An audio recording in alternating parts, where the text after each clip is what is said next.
Sa ngalan ng Ama, ng Anak, at ng Espiritu Santo. Tatanungin ko po kayo, sa tingin niyo po ba, ang Holy Spirit ay Diyos din? Since alam po natin na tayo ay may tatlong bagay dito, pero iisa lang tayo. Tama ba? Okay, sino may mata? May ilong, may bibig. Pero, ito po ba hiwalay sa inyong katawan? Ikaw ay considered na isang tao lang. Tama po ba? Iniisip po ng ibang tao na ang Holy Spirit po ay hindi Diyos. Pero ang sabi po sa Bible, sila ay iisa. Nasaan ang Holy Spirit ngayon? Aralin natin kung nasaan ang Holy Spirit. So namatay na si Jesus, ito na po.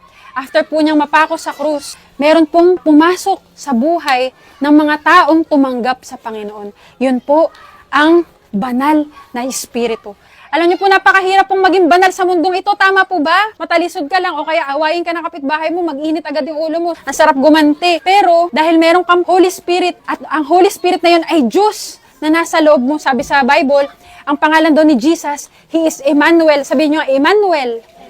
Alam niyo po bang ibig sabihin ng Emmanuel? Emmanuel, ang ibig sabihin po nun ay Diyos na nasa loob mo. Grabe. Ang Diyos ay nasa loob mo.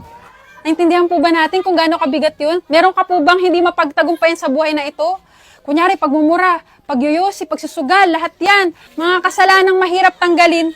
Pero alam niyo po, dahil pumasok ang Holy Spirit, meron ka na ngayon katulong para labanan ang mga temptation o mga gawa ng kaaway sa ating buhay. Bakit siya pupunta sa buhay mo? Bakit? Gusto niya mapalapit sa tao. Gumawa ang Diyos ng paraan sa pamagitan ng Holy Spirit para tayo ay maging karelasyon ulit. Sino po bang gustong karelasyon si Jesus? Ito pong pinakamalaki pong gagawin natin sa ating buhay. Tatanggapin natin si Jesus at papasok po sa inyo ang Holy Spirit. Kasi gagawin kang banal na Holy Spirit. Sabi po ng Bible, kapag daw po siya itinanggap sa ating buhay, ang Holy Spirit daw po, tutulungan ka maging banal. Sa lahat po ng gusto na pumasok ang Holy Spirit sa kanilang buhay, okay lang po ba na mag-pray po tayo?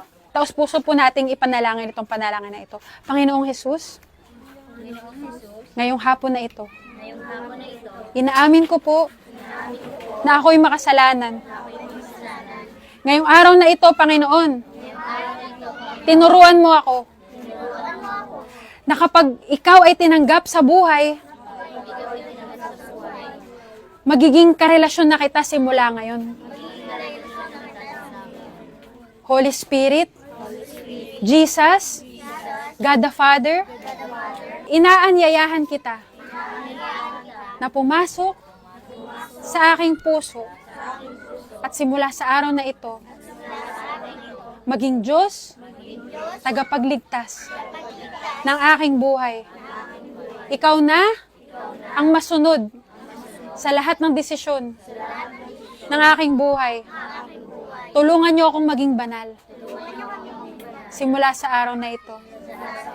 Sa pangalan ni Jesus, Amen!